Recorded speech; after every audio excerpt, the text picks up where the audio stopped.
Dari Kabupaten Banyuwangi, ada dua kuliner khas yang unik banget. Ini dia, rujak soto dan pecel pitik pedas.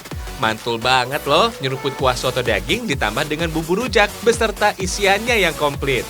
Fams, rujak dan soto sebenarnya dua kuliner yang berbeda. Kalau di Banyuwangi, makanan rujak soto menjadi menu khas suku Osing.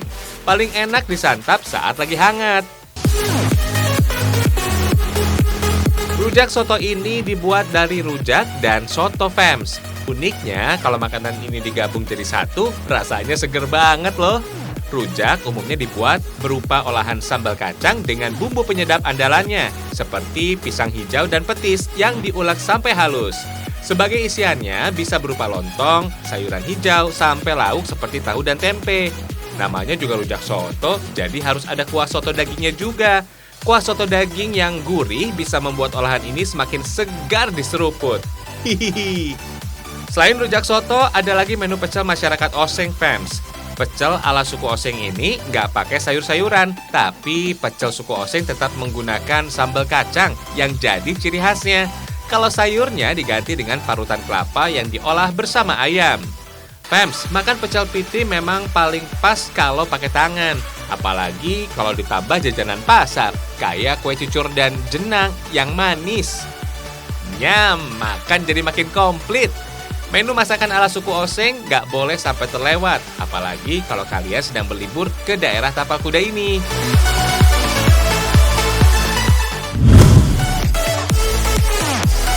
Sekilas, sate ini nggak berbeda dengan sate Padang pada umumnya, tapi ternyata ada sesuatu yang spesial di dalamnya loh. Kalau biasanya sate Padang dibuat dari daging atau lidah sapi, kali ini justru menggunakan udang sebagai proteinnya. Fams, mengkonsumsi makanan laut ini memang nikmat banget ya. Tapi ingat, jangan makan terlalu banyak. Soalnya, udang bisa menyebabkan kadar kolesterol jadi naik, Fams.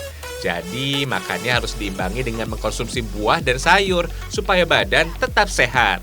Ternyata nggak cuma udang aja, ada juga cumi, sapi, kerang, ayam, ati, usus sapi, babat, telur, bakso, dan lainnya.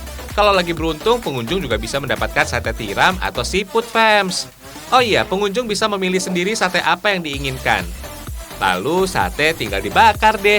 Eits, jangan terlalu lama dibakarnya. Warna sate bisa jadi gelap alias gosong, Fams. Nggak bagus juga untuk kesehatan jantung tuh.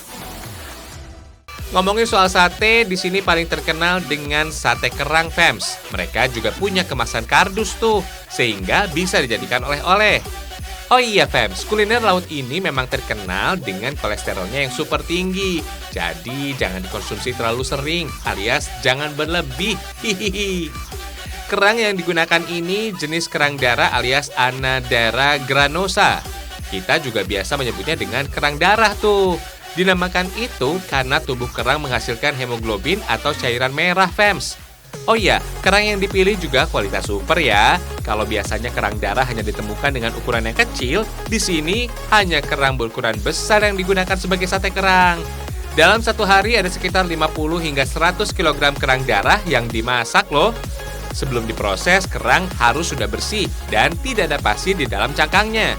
Lalu kerang bisa direbus sampai cangkang kerangnya terbuka, yang menandakan kerang udah mateng tuh.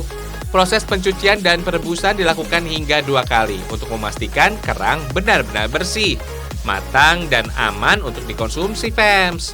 Selanjutnya, daging kerang dipisahkan dari cangkangnya dan dimasak dengan bumbu khusus.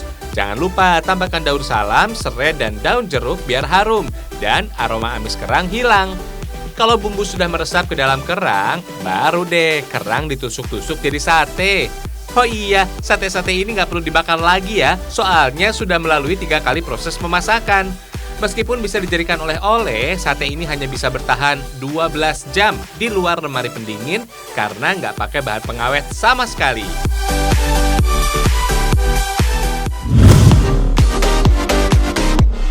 Gimana sih rasanya ya mengkonsumsi makanan yang dipanen sendiri? Apalagi kalau menu makanan ini punya tampilan yang unik dan bergizi. Ini dia, tumis telang kangkung dan ikan kuah asam pedas. Karena konsepnya menu slow food, sebelum menikmati menu yang ada, pengunjung bisa mencari bahan utamanya sendiri. Mulai dari memancing ikan atau panen bunga telang kayak gini. Bahan baku ini selanjutnya diolah oleh pihak resto sesuai keinginan pengunjung. Bunga telang ini, fams, bisa dikreasikan menjadi tumis kangkung yang jarang banget ditemukan. Ada juga nih bumbu dapur yang bikin rasa makanannya jadi lebih nikmat. Oh iya, fams, sebagian orang menganggap semakin banyak bumbu, maka masakan punya cita rasa yang enak. Tapi kalau terlalu banyak bumbu juga bisa menutupi cita rasa asli bahan makanan, bahkan bisa menciptakan rasa getir masakan. Fams, kembang telang ini sebenarnya jenis tanaman merambat dan banyak dijumpai di hutan maupun di pekarangan rumah. Pada umumnya, tanaman ini punya bunga yang berwarna biru terang hingga seperti pink keunguan. Bunga telang sendiri bisa jadi detoksifikasi untuk tubuh loh. Bunga telang juga punya sifat diuretik yang bisa memperlancar keluarnya air seni. Kalau sudah matang, tinggal sajikan deh. Nggak cuma menu sayuran aja, fams. Ada juga ikan kuah asam pedas untuk menu proteinnya. Ikan yang digunakan adalah nila dengan beberapa bumbu dapur berupa jeruk nipis, serai, daun salam yang membantu mengurangi aroma amis ikan. Ikan nila punya kandungan selenium yang tinggi banget, fams. Studi penelitian menunjukkan kalau asupan selenium yang dihasilkan dari ikan nila bisa sebagai antioksidan. Nah, komponen ini bisa membantu mencegah kerusakan sel yang dapat memicu kanker. Fams, kandungan asam lemak yang ada pada ikan nila emang nggak sebanyak ikan laut seperti salmon, tapi jumlah asam lemak omega 3 pada ikan nila tetap lebih tinggi jika dibandingkan dengan hewan lain seperti ayam dan daging sapi. Ikan nila juga mengandung asam lemak omega 6 yang tidak bisa diproduksi tubuh secara alami. Mantap! Menikmati kuliner dari hasil panen sendiri jadi sensasi tersendiri, fams. Hihihi. Berlokasi di Bandar Lampung, tempat makan ini berada di tengah perkebunan yang rimbun. Uniknya lagi, bangunan rumah tradisional dari Jawa Tengah ini dibuat sejak tahun 1867 tuh. Dengan luas sekitar 9.000 meter, memudahkan pengunjung untuk mendapatkan bahan yang digunakan untuk menu makan siang mereka. Mulai dari kolam pemancingan, kebun buah, sampai taman bunga telang, fams. Karena lokasinya yang tersembunyi, tempat ini sering disebut sebagai escape place, fams. Jadi, cocok buat kalian yang ingin lari dari rutinitas yang ada.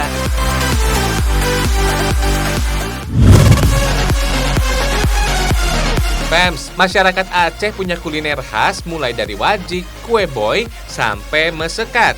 Kalau yang ini sih namanya wajik, fams. Berbeda dengan wajik yang ada di Pulau Jawa, wajik ini dibuat versi besar dengan hiasan yang cantik banget. Selain rasanya yang enak dan manis, kue wajik yang terbuat dari ketan ini mengandung banyak nutrisi dan bermanfaat untuk kesehatan.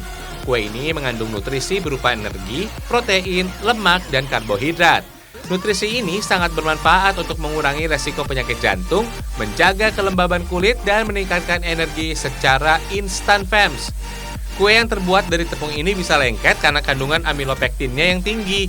Jadi, wajik bisa dengan mudah dibentuk-bentuk sesuai keinginan deh. Masih ada kuliner khas Aceh yang manis, fams. Yang ini namanya boy. Berasal dari bahasa Aceh yang artinya bolu. Oh iya, bolu khas Aceh ini punya tekstur luar yang kering dan bagian dalam yang lembut. Sebetulnya pembuatan boy dikenal sebagai cemilan yang minim bahan baku. Bikinnya nggak terlalu susah, tapi untuk pembuatan kue ini diperlukan keuletan dan kesabaran yang ekstra karena sedikit ribet. Hiks. Di Aceh, boy digunakan sebagai kue hantaran seserahan. Biasanya dibawa oleh pengantin pria untuk pengantin wanita pada saat pesta pernikahan. Seiring perkembangan zaman, boy nggak cuma digunakan sebagai kue hantaran seserahan, tapi sebagai satu buah tangan ketika berkunjung ke sanak saudara atau tetangga yang mengadakan hajatan atau pesta. Selain itu, fams, Aceh terkenal dengan makanan yang kaya rempah seperti mesekat. Sekilas tampak seperti agar-agar, fams. Padahal ini sih semacam dodol khas masyarakat Aceh, hampir sama seperti dodol di daerah lain. Mesekat punya tekstur yang lembut dan rasa yang manis. Adonan mesekat memakai gula pasir yang lebih banyak dibandingkan pembuatan agar-agar. Soalnya tekstur yang ingin dibuat lebih padat dan terasa sedikit renyah di permukaan. Karena bentuk bunga yang dibuat, maka harus ditambahkan pewarna makanan yang meriah yang jadi ciri khas bunga.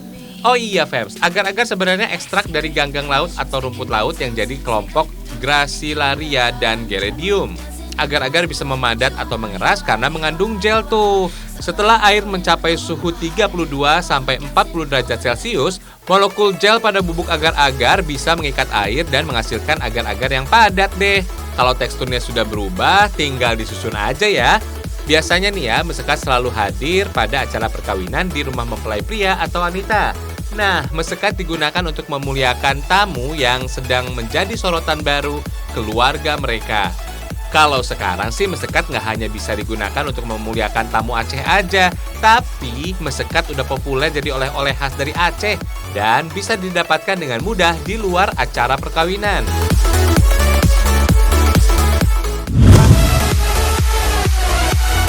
Fems, beda lagi sama dodolnya masyarakat Sulawesi Utara. Jajanan khas Sulawesi Utara yang sudah ada sejak dulu sampai sekarang ini dibuat dari bahan tambahan seperti bubuk kayu manis dan bubuk jinten. Jadi aroma wanginya lebih kuat, Fems. Selain itu ada juga tambahan kacang. Oh iya, tepung yang digunakan bukan hanya tepung ketan aja, tapi ada tambahan tepung beras juga, Fems. Penggunaan tepung ini bisa menghasilkan tekstur dodol yang lebih padat. Beda banget tuh sama dodol yang hanya menggunakan tepung ketan, yang teksturnya bisa lebih lembek dan lengket. Selanjutnya adonan ini dimasak seperti pembuatan dodol pada umumnya, tapi tetap ada bedanya ya. Penggunaan minyak untuk dodol khas Sulawesi Utara relatif lebih banyak. Katanya sih ini salah satu rahasia agar pengadukan dodol jadi lebih ringan. Udah tahu kan kalau bagian terberat dalam pembuatan dodol adalah proses pengadukan yang butuhkan waktu selama berjam-jam. Kalau minyaknya lebih banyak, adonan dodol jadi gampang kalis dan pengadukannya jadi lebih ringan. Eits, jangan khawatir dengan kandungan minyak yang berlebih ya. Saat matang, minyak ini bisa terpisah dari adonan dodol tuh. Jadi, bisa digunakan kembali untuk bikin dodol yang berikutnya. Kalau dodol lain hanya dikemas dengan kertas, di sini dibungkus dengan daun lontar yang sudah dijemur. Daun lontar atau dalam bahasa sekitar disebut dengan daun woka, dipercaya bisa menambah aroma khas tersendiri untuk dodol. Satu kepal dodol yang sudah dingin ini kemudian diikat pada kedua ujungnya, baru deh bisa langsung dijual sambil digantung di depan rumah atau warung. Selain untuk menarik perhatian pembeli, cara digantung seperti ini bisa membuat minyak-minyak yang masih tersisa di dalamnya menetes keluar. Jadi bisa lebih enak dan tahan lebih lama.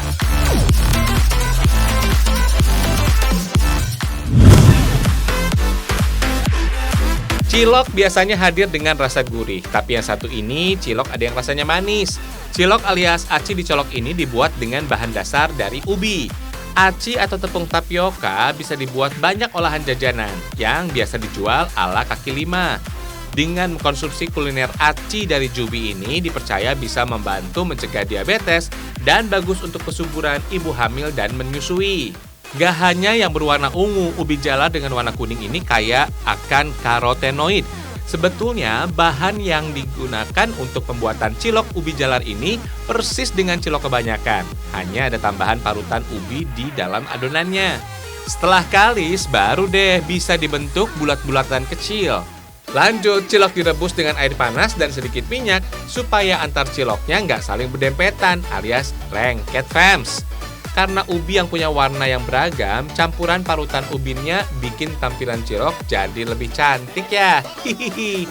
Ini nih yang nggak kalah spesial. Saus yang digunakan bukan lagi bumbu kacang, tapi ada rasa mocha, coklat, dan rasa blueberry, Fems.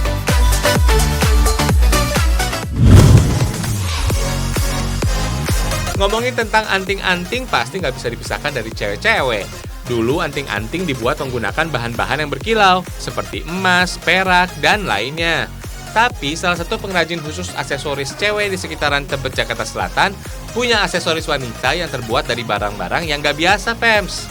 Tapi proses pembuatannya tetap membutuhkan kreativitas dan tingkat kejelian yang tinggi loh, Fems. Fems, anting yang satu ini berbahan dasar benang yang dikenal dengan sebutan taser. Biasanya sih anting-anting ini dibuat dari benang yang berukuran tebal seperti benang nilon dan benang rajut tuh. Ada juga anting pom-pom yang sempat digandrungi oleh cewek-cewek yang ingin tampil kekinian. Pom-pom atau pompon ini sebenarnya bola hiasan yang terbuat dari bahan yang berserat-serat. Di dalam tata busana, pompon umumnya terbuat dari bahan wol. Bisa juga digunakan sebagai hiasan baju atau sepatu. Selain itu, pompon juga sering ditemukan dalam tampilan pemandu sorak loh. Ada juga nih anting dengan bentuk bunga seperti ini. Biasanya anting bunga ini cocok digunakan oleh cewek-cewek yang percaya diri lebih tinggi. Oh iya fams, anting diperkirakan sudah digunakan oleh manusia sejak 5.000 tahun lalu loh. Salah satu bukti arkeologis yang berhasil ditemukan peneliti ditemukan berasal dari reruntuhan situasi di Persepolis, Persia kuno. Di sana ada sebuah lukisan dinding yang menggambarkan tentara kekaisaran yang memakai anting di kedua telinganya. Zaman dulu di banyak tempat di dunia, anting-anting biasa digunakan oleh laki-laki dan perempuan. Tapi saat ini anting-anting mengalami pergeseran yang umumnya hanya dipakai untuk kaum perempuan saja. Oh iya fams, bangsa Yunani mengenal penggunaan anting pada tahun 2000 sebelum Masehi. Saat itu mereka mengenal anting sebagai aksesoris untuk menambah kecantikan kaum Hawa. Pada abad ke-17, aksesoris anting sempat menghilang di tren masyarakat Eropa yang digantikan oleh pemakaian rambut palsu alias hiasan kepala yang menutupi telinga. Kemudian kembali menjadi tren aksesoris utama pada abad ke-20 setelah ditemukan model anting jepit dan cara melubangi daun telinga yang tidak menimbulkan rasa sakit.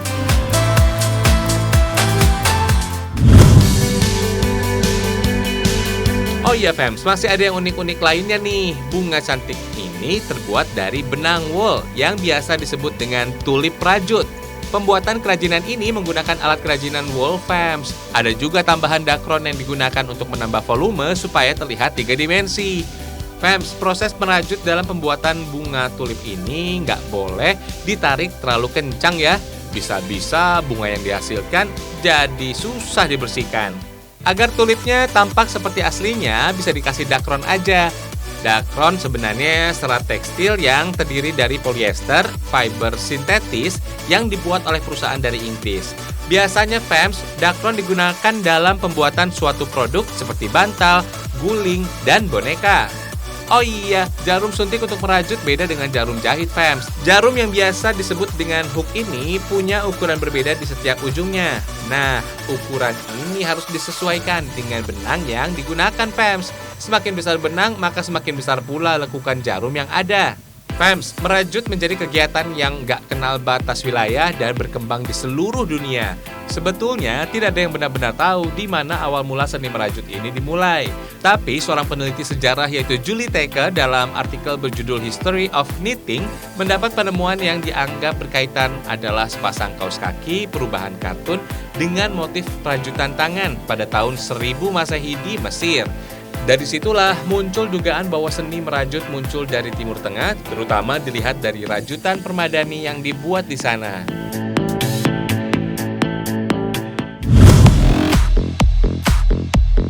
Fams, jet ski menjadi jenis olahraga air yang biasa kita jumpai saat pergi ke pantai atau laut. Nggak jauh dari pusat kota Jakarta, kalian bisa mencoba olahraga yang satu ini nih, hanya dengan biaya yang terjangkau. Hampir sama seperti olahraga laut lainnya, ada peralatan yang wajib digunakan saat menjajal salah satu aktivitas di sini. Yap, life jacket. Untuk mengendarai jet ski sebenarnya terbilang mudah, nggak perlu diperlukan sertifikasi dulu. Tapi untuk pemula harus dalam pengawasan ya. Fams, mengendarai jet ski ini mirip seperti mengendarai motor matic. Kalau mau menyalakan mesin, cukup pasang kunci dan tekan tombol start. Langsung jalan deh. Di kemudi bagian kanan berfungsi untuk gas, sedangkan yang sebelah kiri digunakan untuk rem. Meskipun terlihat mudah, olahraga yang kerap dianggap sebagai olahraga ekstrim dan memacu adrenalin ini punya beberapa peraturan penting yang harus dijalankan. Pastikan pengendara dalam kondisi sehat ketika mengendarai jet ski. Soalnya mereka bakal dihantam angin dan ombak laut. Sebagai nahkoda dari personil watercraft, pengendara harus memastikan jalur air yang dilalui aman. Semakin banyaknya aktivitas di perairan, maka pengendara perlu melambatkan laju jet ski-nya. Salah satunya ombak besar, fams. Gampangnya, pengendara harus mengurangi kecepatan tidak lebih dari 6 knot. Jika berada dalam jarak kurang dari 60 meter, orang di dalam air, kapal dan perahu lain, dan tepi pantai atau dermaga. Fams, aktivitas yang menjadi salah satu cabang olahraga yang dipertandingkan dalam ajang Asian Games 2018 ini ternyata punya banyak manfaat loh. Misalnya, meningkatkan daya tahan tubuh. Mengendarai jet ski yang melalui gelombang keras bisa membakar kalori. Katanya olahraga ini selama 30 menit dalam setiap hari, hasilnya sama seperti melakukan kardio selama berjam-jam setiap hari.